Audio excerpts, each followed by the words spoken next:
Maito Gai. Gai es uno de esos personajes que cuando lo ves solo dices, ok, qué interesante, pero no más de ahí. Bueno, su disfraz raro y que el medio Uchiha le ganara en todo tampoco ayudaba. Pero cuando por fin tuvo protagonismo y supimos de su pasado, todo tenía sentido y el valor como personaje se incrementó hasta los cielos. Hasta que pasó cierto momento que ya vamos a hablar de eso. ¿Qué tal, chicos? Y vamos a hablar de Maito Gai.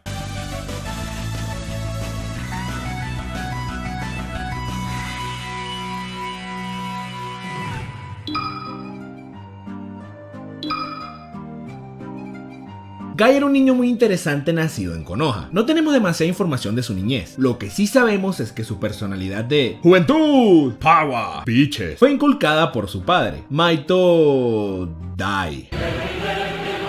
Tampoco tenemos mucha información de él, como de costumbre, pero con lo poco que sabemos, este tipo era un crack total, el Saiyajin original, es básicamente Bardock. Dai, el papá de Gai, no yo. Loco, qué raro, siento que estoy hablando en tercera persona. Era un ninja que no tenía aptitudes de nada, al igual que su hijo, solo para el taijutsu, es decir, el combate cuerpo a cuerpo, cosa que siempre me llamó la atención. Es decir, claramente podían utilizar chakra y moldearlo a voluntad. No entiendo cómo no podían hacer ninjutsu, pero bueno, realmente no es un detalle tan importante. El padre de Gai era la burla de su generación por no poder hacer ninjutsu y por ser genin toda su vida. ¿Qué? ¿Pensaban que la moda de ser genin de por vida la creó el tipo del relleno ese? ¿O su Hokage favorito? Pues no, Maito Dai. Irónicamente, Dai era uno de los ninjas más poderosos de su generación. La realidad es que Gai seguía las palabras de su padre. Ya saben, eso de la juventud y eso, pero realmente no estaba muy convencido. Todo cambió cuando Gai vio unos tipos que se burlaban de su padre y los confrontó, pero como todavía era un niño, estos rufianes lo mandaron al hospital. En el hospital tiene una conversación con su padre, donde le dice que intentó defender lo que él le enseñó, pero que no entiende cómo puede derrotar a alguien solo creyendo. Dai le dice que la verdadera victoria no es destruir a tu oponente, sino en lograr proteger aquello que quieres, que cuando proteges aquello que amas es donde de verdad florece el poder de la juventud. Gai, luego de escuchar estas palabras, se llenó de inspiración y creyó firmemente en cada una de sus palabras. De hecho, su padre le decía que aunque no pudiese hacer ninjutsu o genjutsu, podía hacer taijutsu, así que solo debía potenciar sus fortalezas a tal manera que sus debilidades ni siquiera se iban a notar. Y vaya que lo hizo, ¿no? Gai entrenó como un psicópata, entrenaba día y noche de distintas maneras solamente para mejorar su taijutsu y ser aceptado en la academia ninja a pesar de sus debilidades. Miren, estos tejones Saiyajin no solo los llamo así por su poder, sino porque entrenan como verdaderos hijos de Toriyama. Diablos, estos tipos están enfermos, vivían por y para el entrenamiento. Fue aceptado en la academia y formó equipo con el teacher olvidado y con el del palito en la boca. De hecho, fue con este grupo donde presenció la muerte de su padre. Se encontraron en una misión y fueron rodeados nada más y nada menos que por los espadachines de la niebla. Cuando habían aceptado su destino, apareció el padre de Gai, diciéndoles que ellos son la juventud y que aún les falta florecer. Gai no lo ve muy claro y le dice que él no es rival para ellos, pero Dai le responde que utilizará esa técnica, ya que está protegiendo algo valioso. Estos espadachines se quedan como, bueno, ¿y este cejón qué? Pues este cejón procede a abrir las puertas y les da una paliza a estos asesinos. De hecho, estando el grupo completo de Shinobi Gatana, Dai asesina a 4 de ellos. Este es uno de los logros más grandes del manga, que un tipo que recibe eternas burlas y es catalogado como un inútil, lograse derrotar a 4 del grupo más peligroso en esa época, estando todos juntos. Es una verdadera locura. Sin embargo, Maito Dai pierde la vida, pero no antes de dejarle ese claro mensaje a Gai. A partir de acá no hay demasiada información de Gai. Participa en los exámenes Chunin, vence a...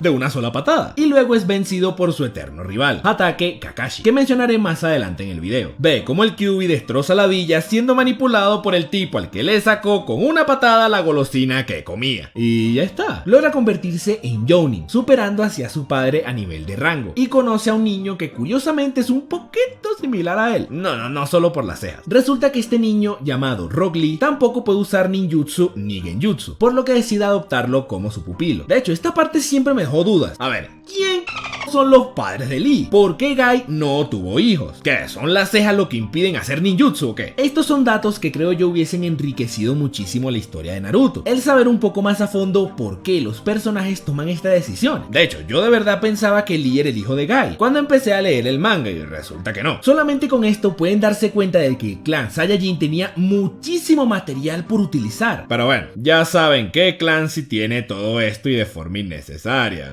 Gai se convierte en Sensei y se le asigna a un grupo de genins interesantes, a Son Rock Lee, al primo del guionazo y a la protagonista de este manga. En los exámenes Chunin, mientras peleaba su pupilo Lee, tuvo que interrumpir el combate ya que iba a morir a manos de su oponente, Gaara, que mostró una resistencia un poco cuestionable, pero bueno, ya eso es para otro video. No sabemos más de Guy hasta que se da cuenta que dos tipos extraños entraron a la villa. Estos se encontraban peleando con su eterno rival, y cuando iba a ser derrotado, llega justo en el momento oportuno para salvarle las nalgas. Esto de llegar en el momento clave y ser el héroe se le da muchísimo a Guy, por cierto. De hecho, a este punto ya lleva 2 vidas salvadas en el último segundo. La persona que atacaba a Kakashi no era otra que Kisame, y estaba acompañado por Masashi Uchiha. Guy estaba más que listo para pelear contra los dos, y cuando Tiburoncín iba a dar el primer paso, Kishi le dice que no, que mejor nos retiramos. Kisame, sin mucha opción, ya que seamos honestos, ese tipo tiene un lápiz con un borrador, le hace caso, a pesar de que quería desquitarse, ya que Guy le dio una buena patada. Es en este punto donde empieza la rivalidad de los dos, o bueno, más bien la rivalidad de Kisame con Guy, ya que este último nunca recuerda el nombre de sus oponentes. Este detalle, aunque suene pequeño, es una verdadera obra narrativa, realmente brillante, ya verán por qué. En esta escena hay otro detalle interesante. Guy ciertamente es un personaje con mucha confianza, pero man, el tipo estaba convencidísimo de que al menos podía retenerlos hasta que llegaran los refuerzos. Es que hasta el mismo Itachi estaba convencido de que si peleaban con Guy no iban a salir bien parados, ya que le dice a Kisame que no lo subestimara. A este punto del manga, a nivel de poder, Itachi era el dios de esta historia, y Kisame, por ser su compañero y miembro de los Shinobi Gatana, sabíamos que también era muy fuerte. Muchos opinan que Itachi decidió no pelear, porque ya estaba teniendo problemas con su vista, y porque realmente su visita era para avisarle a Danzo que aún estaba con vida. Y sí, si lo vemos desde ese punto del manga es cierto, pero en retrospectiva, si los dos peleaban contra Guy, este cejón los iba a vencer a los dos. Itachi debió haber tenido conocimiento de las habilidades de Guy. Todos los Uchihas de alto mando o con altas conexiones sabían todo acerca de las técnicas de la villa, como lo demostró Fugaku o Madara a lo largo del manga. Él debía saber el poder que tenía Guy con las 8 puertas. En otras palabras, si decidía hacerle frente a Son Guy, este man los iba a convertir en tapetes para la Maito Cueva. Lamentablemente no sabemos más de Guy hasta Shippuden, donde con su equipo va a asistir en el rescate de Gaara. Aquí nuevamente se consigue con Kisame, o más bien, una especie de clon de él. Kisame, que estaba controlando dicho clon a la distancia, lo recuerda claramente, pero obviamente Guy no tiene ni idea de quién es este sushi parlanchín. Guy lo derrota tranquilamente y logran rescatar a Gaara. Nuevamente, no sabemos más de Guy hasta unos 2 millones de capítulos después, cuando Naruto emprende su viaje para entrenar con Bee y dominar los poderes del Kyuubi, ya que Kishi le hizo un guionazo a su equipo para que no estuviesen en la invasión de Pain, ya que Guy podía hacerse cargo de todo, las cosas como son. Pero bueno, menos mal que lo hizo, porque así vimos a Naruto Zenin, y ya saben lo que opino de él. En el anime hubo un relleno larguísimo como de costumbre, siendo Guy el protagonista, pero en el manga realmente no hace nada, hasta que ocurre lo siguiente. Naruto completa su entrenamiento detrás de una cascada, la cual solo podías entrar si eliminabas la maldad de tu alma. Guy, como buen héroe de la juventud y la justicia, decide ponerse a prueba y enfrentar a su ser maligno. Cuando está a punto de ver a su mitad malvada, Kisame sale disparado de la cascada, haciendo que Guy se los pantalones del susto. Resulta que Kishi le lanzó un guionazo a todos, incluyendo a Naruto, que según Kishi se dobló el tobillo porque no controlaba su velocidad para que Guy pudiese pelear tranquilamente con Kisame. Nuevamente Kisame lo ve y está listo para su venganza. Sin embargo, Guy todavía no tiene la más mínima idea de quién es este salmón. Tienen un combate donde Guy humilla completamente a Kisame, no solo por la diferencia de poder, sino porque Guy es justo el peor enemigo que le pudo tocar a Kisame, ya que su fuerza radica en absorber el chakra del oponente. Pero todo lo que hace Guy es taijutsu puro, incluso su super ataque llamado Hirudora, que es lo más Dragon Ball que habíamos visto hasta este punto del manga, por lo que transforma a Kisame en un California Roll para llevar. Eso sí, aquí ocurre uno de los momentos más impresionantes de Guy. Kisame fue capturado y cuando estaban a punto de extraerle la información, este se destroza la lengua y procede a suicidarse, haciendo que sus mismos tiburones lo consumieran sin dejar más que su sangre en el suelo. Guy se da cuenta de lo que acaba de hacer este tipo, es decir, sin dudas es un asesino y un miembro de la banda terrorista más peligrosa del manga, pero el tipo fue capaz de sacrificar todo, incluso su propia vida, con tal de no traicionar a sus compañeros. Independientemente de los motivos de Kisame, Guy tiene unos altos valores inculcados por su padre. Entiende que su enemigo estaba intentando proteger lo más valioso para él, que en ese caso era la lealtad, por lo que procede a admirarlo y decir su nombre. Le dice que jamás olvidará el nombre de Kisame, un guerrero digno de respeto. El truco de que Guy no recordaba el nombre fue una maravilla absoluta. Verán, él no recuerda los nombres no porque tenga mala memoria, sino que no recuerda aquellos que carecen de los valores que le enseñó su padre. Esto incluso lo vemos en Boruto. Sí, ciertamente es un relleno, pero llama la atención de que no recuerda el nombre de Madara, quien fue su último oponente. Leía muchos que no estaban de acuerdo con esto, pero es completamente lógico. Obviamente no lo recuerda porque para él, este Madara no era más que un sucio villano, pero con Kisame es diferente. Entendió que a pesar de que su camino es distinto, entiende que debe tener sus razones, ya que se mantuvo como una persona honorable hasta el último suspiro de su vida. Esto no solamente hace que Kisame quede como un personaje espectacular, también hace ver a Guy como alguien que, a pesar de ser de los más poderosos de todo el universo de Naruto, no le interesa el poder, le interesan los valores y el honor de las personas. Como dije, este fue un movimiento brillante de Kishi, bravísimo por él. Guy no aparece más hasta la guerra, donde se le sube la bilirrubina cuando se entera de que Kakashi es líder de escuadrón. En el anime pelea con los Shinobi Gatane,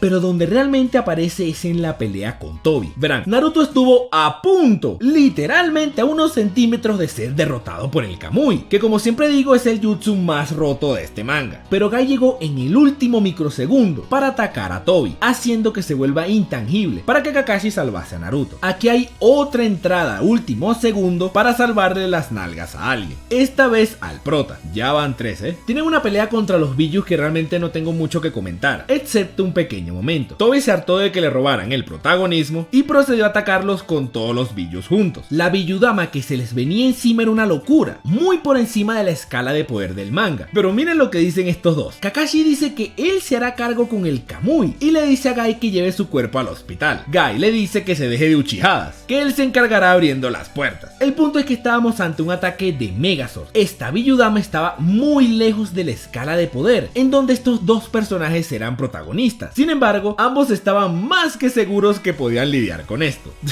¡Qué crack! Con los Billus fuera de la ecuación, los tres proceden a pelear con el misterioso hombre mascarado, que ahora tiene un nuevo look comprado en Amazon. En realidad no había una forma de que estos tres lo vencieran, a menos de que también tuviesen el Kamui, cosa que tenía Kakashi, que utilizó más de lo que debía, pero bueno. Eso sí, Tobi estaba más preocupado por Guy que otra cosa, ya que hasta dedicó tiempo en quitarle las armas que él tenía. Y que Tobi estuviese tan atento a lo que hacía Guy es una pequeña indicación de lo que se venía. Creo que por acá Madara aparece con su Susanoo para intentar conseguir el Kyuubi, y Guy lo detiene con un Hirudora, pero francamente no me acuerdo. Y realmente no importa mucho, porque lo siguiente que ocurre es el clímax total de este personaje. Madara revive en modo Aizen, y ahora está más OP que nunca. El tipo es una máquina. Tiene su ojito de cebolla, los poderes de Rikudo, es el Jinchuriki del Yui, tiene células de Hashirama. Man, el tipo es básicamente el administrador del juego. Minato y Kakashi se encontraban con él, pero Madara era inmune a todo, menos al taijutsu. Cuando Madara casi manda a Kakashi a visitar a Rin, Guy en el último segundo otra vez aparece para salvarle las nalgas, otra vez. Guy, viendo el desenlace inminente que estaba por ocurrir, frente a su alumno dice que es hora de que la bestia verde actúe. El despliegue de poder y chakra que desprendió Guy era una cosa jamás vista en todo el manga. Este poder pertenecía a otra dimensión, completamente diferente a los demás mortales, y Kakashi se dio cuenta. Verán, Kakashi era el rival de Guy desde que se conocieron en la academia. A diferencia de Guy, cuyo padre era la burla por su falta de talento, Kakashi era el hijo de Sakumo Hatake, un genio sin precedentes, considerado más poderoso que los mismos Sannin de Konoha. Este contraste, aparte de que Kakashi fue el primer niño que lo reconoció, lo transformó en su rival. Pero la realidad es que a lo largo de la historia de Guy, Kakashi lo superaba en todo. Y cuando digo todo es todo. A nivel de combate siempre perdía, por cuestiones de intelecto también, hasta en temas de anatomía perdía, ya que según Guy, a comparación de Kakashi, su parte masculina era tan chiquita como una bellota, y la de Kakashi era el árbol donde cayó esa bellota. En simples palabras, Kakashi era un rival que, a la vista de Guy, nunca iba a poder superar en ningún aspecto, pero eso era algo que solo existía en la perspectiva de Guy, ya que su padre, el padre de su rival, y luego el mismo Kakashi, sabían que Guy estaba a otro nivel.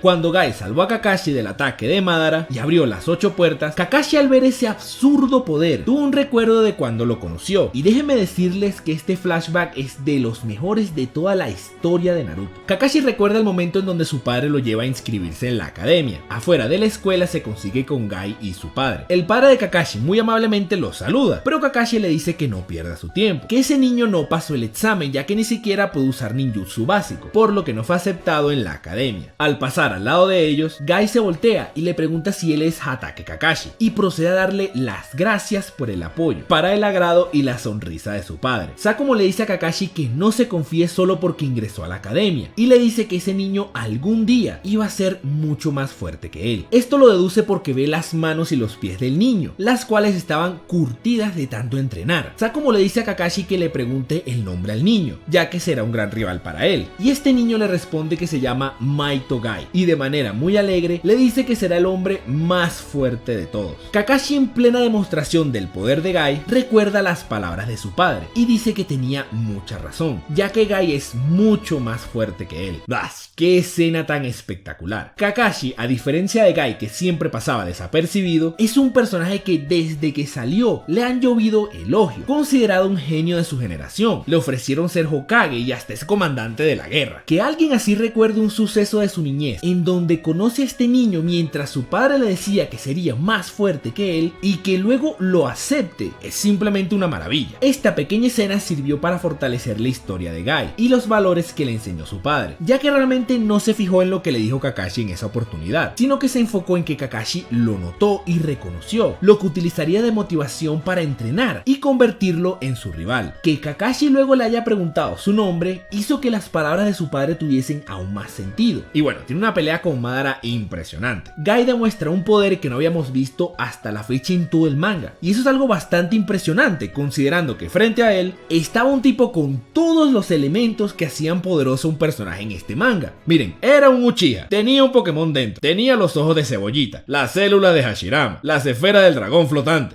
Loco, el tipo tomó nota de todo lo que era poderoso para Kishimoto y se lo instaló. Solo le faltaba el Kamui y la evangelización de Naruto y lo tenía todo. Y con todo y eso, Gai lo destrozó. Es que lo volvió...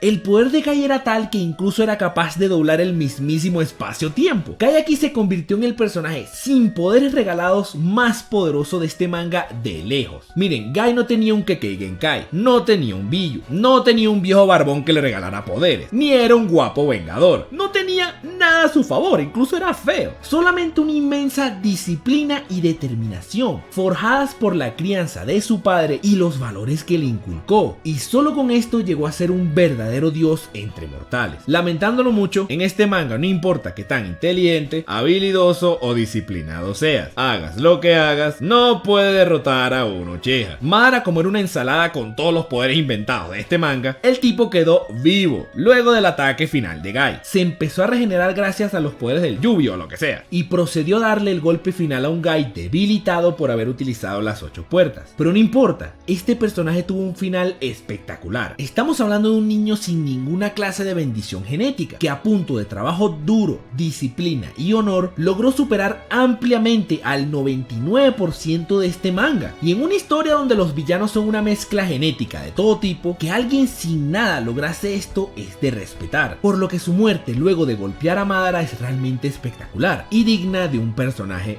como Gai. Pues no, llegó Naruto con sus poderes de Cristo que le regaló el viejo Moisés, que ni sabe usar pero los usa de todas formas, le pone la mano en el pecho y le coloca un ojo, le salva la vida, y Gai queda vivo paralítico por el resto de la historia. ¿Pero por qué? Termina la guerra, el tipo anda en silla de ruedas, asiste a la boda de Jesus y bla bla bla, ¿qué importa? Ya vamos a hablar de esto de la muerte, pero esta fue básicamente la historia de Gai. Gai buscaba hacerse fuerte, pero jamás dejó de lado las enseñanzas de su padre. Es tanto los valores que tiene que supo identificar que Kisame, aunque en un mundo completamente opuesto al de él, también tenía honor, ya que sacrificó todo para mantener la lealtad a sus compañeros. En un manga donde las guerras y el poder lo es todo, esto es algo de gran valor. Gai se mentalizó a ser fuerte y a llevar su juventud al máximo. Dedicó toda su vida al entrenamiento y a superarse a sí mismo. Tal fue su disciplina que no solo se superó a sí mismo, sino a prácticamente a todos. Y cada gota de ese poder vino gracias a su entrenamiento. Algo admirable. Bueno, esto realmente no es una fortaleza del personaje como tal, pero tenía que mencionarlo. En este manga se nos enseña que para ser poderosos necesitas un Sharingan, los poderes de un Biyuu o las células de Hashirama. Gai no tenía nada de esto y superó ampliamente a casi todos. De no ser por los marcianos que llegaron después y el Madara que tenía todo lo mencionado anteriormente y más, Gai hubiese sido el personaje más poderoso, solamente a base de entrenamiento. Algo impresionante.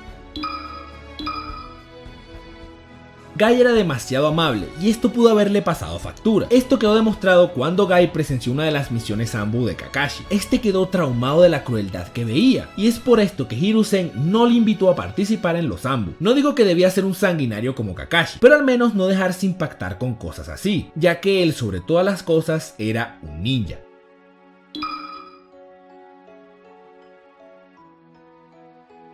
¿Por qué no dejó morir a Gai? No tiene el más mínimo sentido nada de lo que pasó, nada. No sé ni por dónde empezar, a ver. ¿Cuál era el sentido de dejar vivo a Gai? Ya el manga había acabado y Gai decidió dar su vida para proteger a las futuras generaciones. Cúmplele su deseo. ¿Qué hubiese hecho yo? Dejar que muera. Kishi no necesitaba mantener vivo a Gai para nada. A ver, veamos. Si lo que quería era demostrar los poderes de Jisoo de Naruto, pues ¿qué? ¿Que ponerle el ojo a un tuerto no es suficiente? Bueno, ¿por qué no le dio el poder de ponerle los pechos grandes a Sakura?